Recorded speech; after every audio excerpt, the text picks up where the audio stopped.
Assalamualaikum warahmatullahi wabarakatuh. Halo semuanya, selamat datang di video presentasi kelompok kami. Saya adalah Kak Tornia Sesa bersama dua rekan saya, Resi Amanah dan Senia Putri Andini. Pada kesempatan ini, kelompok kami akan membahas topik analisis serangan siber itu terkait kasus kebocoran 66 juta data NPWP yang telah dilakukan oleh hacker bernama Bojorka.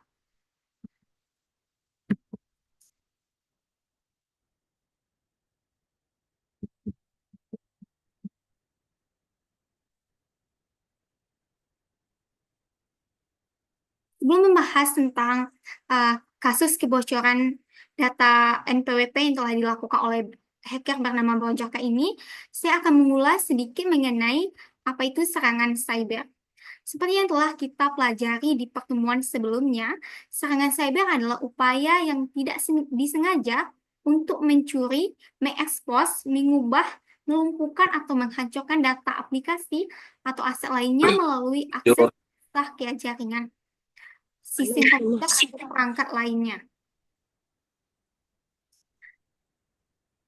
Termasuk kayak kasus yang akan kita bahas itu mengenai kasus kebocoran 66 juta data NPWP atau data nomor pokok wajib pajak yang dilakukan oleh hacker bernama Bojorka. Latar belakang kasus ini yaitu pada 18 September 2024, seorang peretas dengan nama asli Bojorka telah mengklaim membocorkan data wajib pajak Indonesia yang telah dicuri meliputi nomor pokok wajib pajak NPWP, nama, alamat, nomor telepon, email, serta informasi lainnya yang sangat sensitif. Informasi mengenai kebocoran ini pertama kali diungkap oleh Teguh Aprianto, pendiri Ethical Hacker Indonesia melalui akun Twitternya. Bojorka kemudian menjual data ini di forum Bridge Forum seharga sekitar 150 juta. Mencantumkan sampel data yang menunjukkan beberapa tokoh penting Indonesia, termasuk mantan Presiden Joko Widodo, Wakil Presiden Gibran Rakabuming, serta Menteri Komunikasi Budi Arifin.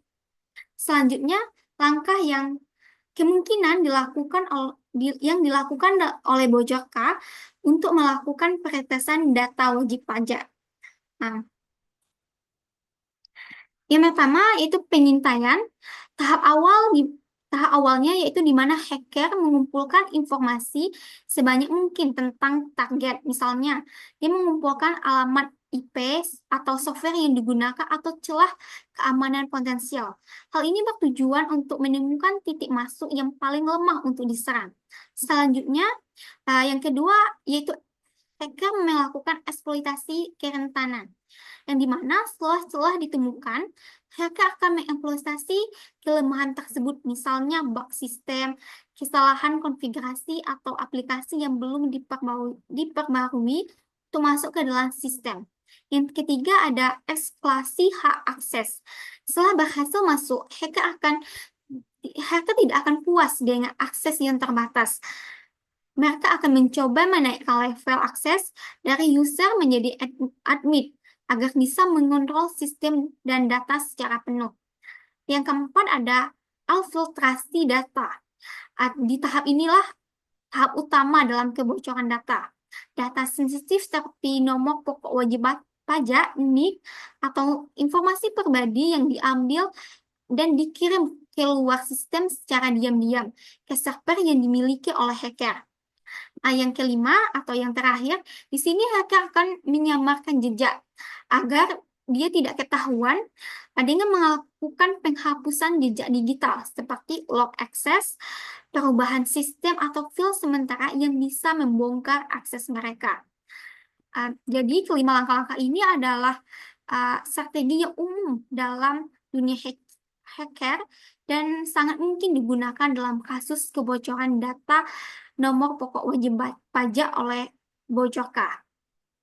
Selanjutnya ada metode yang mungkin digunakan Bojorka dalam peretesan yang akan disampaikan oleh rekan saya, Senia Putri Andini.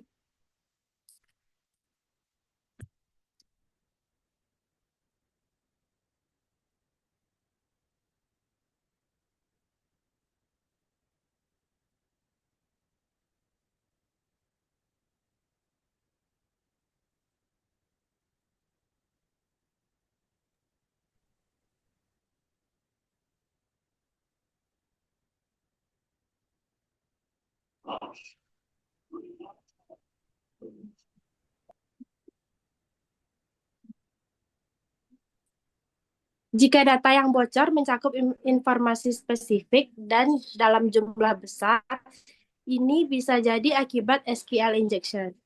Yang kedua yaitu phishing, yaitu serangan dilakukan dengan mengelabui pegawai pajak agar memasukkan kredensial mereka di situs palsu. Jorka mungkin mengirimkan email berisi tautan yang tampak resmi, tetapi sebenarnya adalah jebakan. Yang ketiga yaitu credential stuffing. Sangat mungkin Jorka bisa saja mendapatkan username dan password pegawai pajak dari kebocoran data sebelumnya, lalu mencoba masuk ke sistem dengan data tersebut. Jika menggunakan password yang sama di berbagai sistem, peluang keberhasilan credential stuffing menjadi sangat tinggi. Ini membahayakan karena tidak perlu banyak usaha untuk mengambil alih akun-akun penting.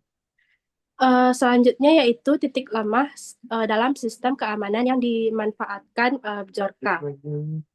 Yang pertama yaitu keamanan data yang lemah. Kurangnya enkripsi atau perlindungan terhadap data sensitif membuatnya mudah diakses, sehingga data sensitif seperti data pribadi dan keuangan bisa dengan mudah dibaca jika berhasil diakses oleh peretas. Selain itu, proteksi tambahan seperti tokenisasi dan masking data kadang diabaikan, membuat data lebih rentan terhadap pencurian. Yang kedua yaitu autentikasi yang lemah. Penggunaan kata sandi yang lemah atau tidak adanya autentifikasi dua faktor membuat sistem lebih rentan terhadap akses tidak sah. Bahkan hanya dengan menebak atau mencoba password umum, sistem bisa langsung diretas. Yang ketiga, sistem yang tidak terupdate. Perangkat lunak yang tidak mendapatkan pembaruan rutin dapat memiliki celah keamanan yang dapat dieksploitasi oleh peretas. Jika menunda update, itu seperti membiarkan pintu terbuka untuk peretas. Jorka bisa dengan mudah mengeksploitasi celah yang sudah diketahui publik namun belum ditambal. Yang selanjutnya yang keempat yaitu kesalahan manusia. Yaitu karyawan yang tidak terlatih dalam mengenali ancaman cyber seperti phishing dapat memberikan akses kepada peretas dengan secara tidak sengaja.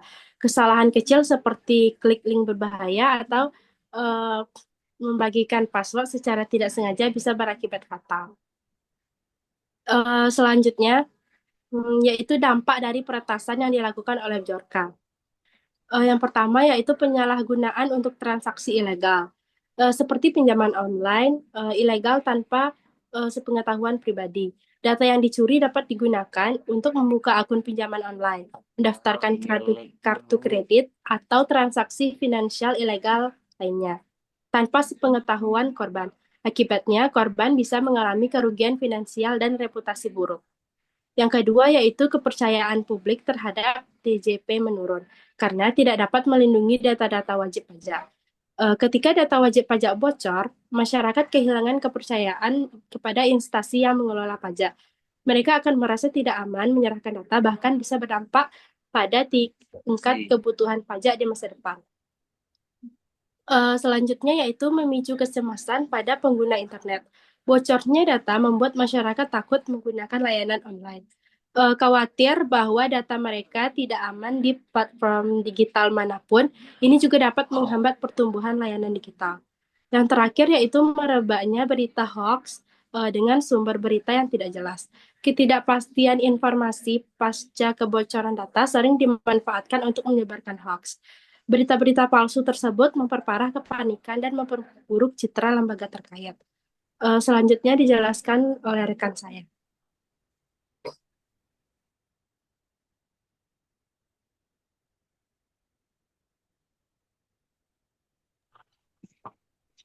Baiklah, saya akan menjelaskan tentang strategi pencegahan dan mitigasi.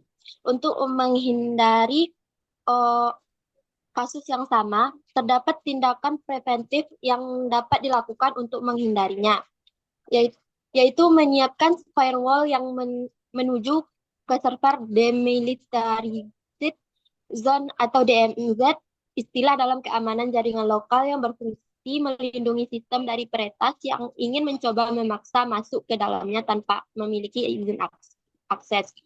Dan pasang firewall di sisi internal maupun eksternal.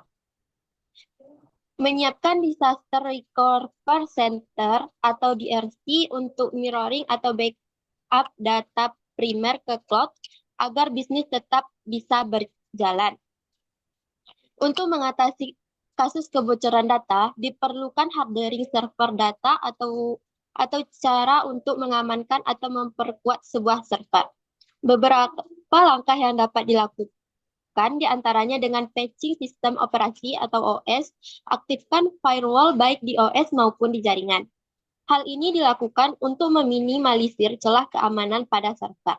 Semakin banyak paket atau aplikasi yang diinstal, maka semakin banyak kemungkinan adanya celah keamanan pada aplikasi tersebut.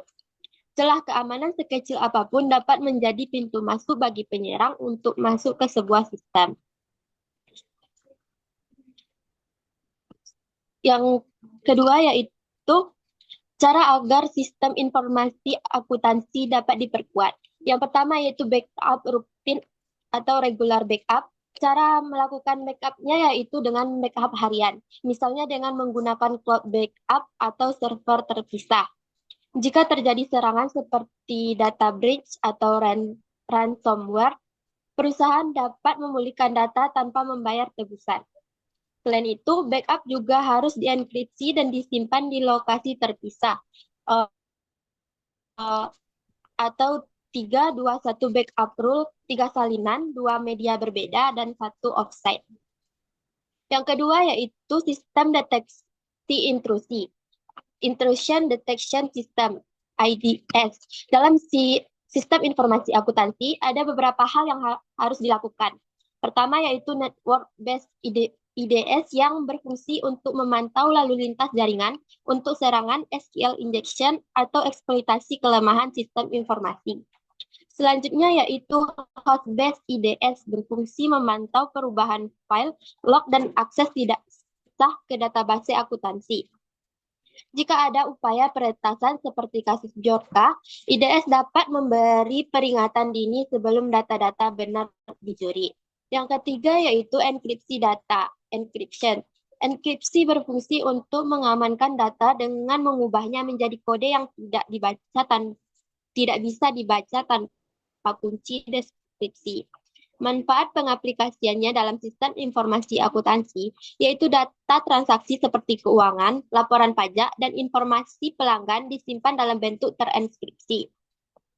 Jika terjadi kebocoran seperti kasus Bjorka, peretas tidak dapat membaca data tanpa kunci enkripsi.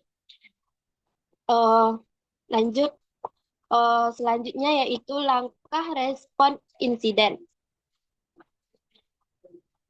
Ada beberapa langkah respon insiden jika terjadi serangan seperti yang dilakukan oleh Bjorka. Yaitu yang pertama isolasi sistem yang terinfeksi, yaitu memutuskan akses internet dari server yang terkena serangan dan menonaktifkan akun admin yang diduga terkompromi. Selanjutnya yaitu analisis forensik digital. Mencari sumber serangan, misalnya phishing atau serangan cyber lainnya. Selanjutnya memeriksa log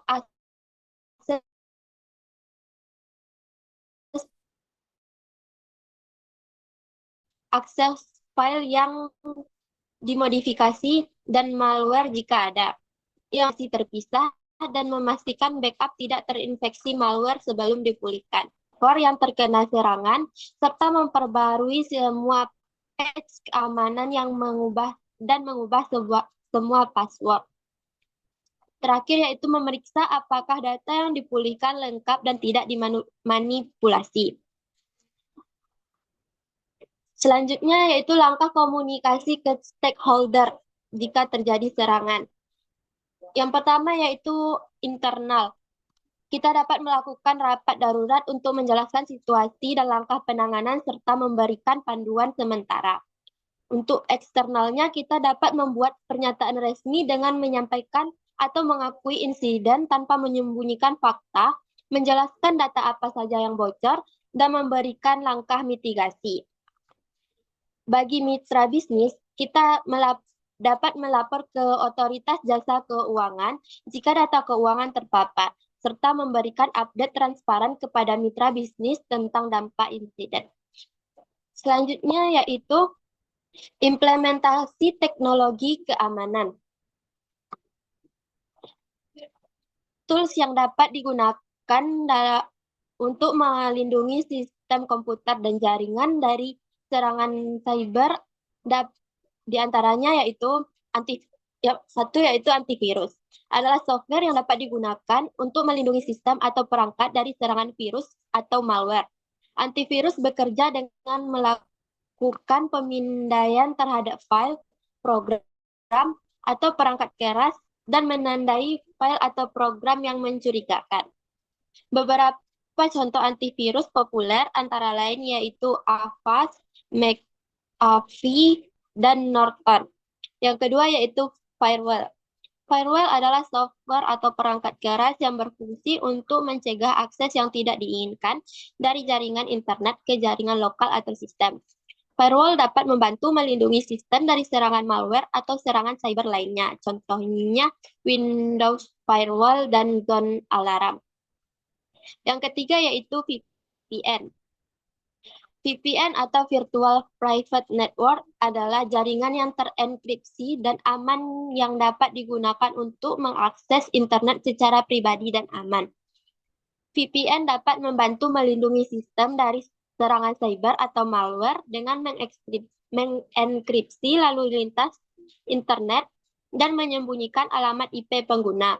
Beberapa contoh VPN yaitu NordVPN, ExpressVPN, dan CyberGhost. Yang keempat yaitu IDS atau IPS. IDS atau Intrusion Detection System dan IPS Intrusion Prevention System adalah perangkat atau software yang dapat digunakan untuk mendeteksi atau mencegah serangan cyber. IDS bekerja dengan memonitor lalu lintas jaringan untuk mendeteksi aktivitas yang mencurigakan. Sedangkan IPS dapat mengambil tindakan untuk mencegah serangan. Contohnya yaitu Snort dan Surikata. Yang kelima yaitu Data Encryption Tools. Data Encryption Tools adalah software yang dapat digunakan untuk mengenkripsi data sehingga data tersebut tidak dapat diakses oleh orang yang tidak berwenang. Contohnya yaitu VeraCrypt dan BitLocker. Selanjutnya yaitu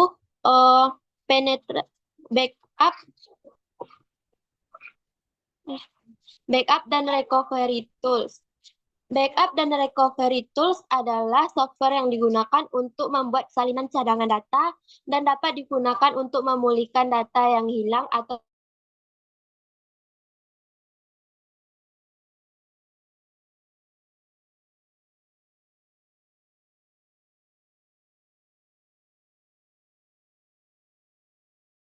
sekian dari saya berikan kepada moderator.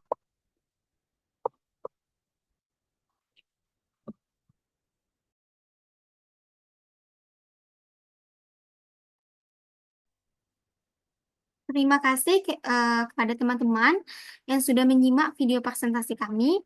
Semoga apa yang kami sampaikan bisa membuka wawasan teman-teman dan untuk menambah kesadaran kita semua bahwa pentingnya keamanan data dalam sistem informasi. Sekian presentasi kami. Wassalamualaikum warahmatullahi wabarakatuh.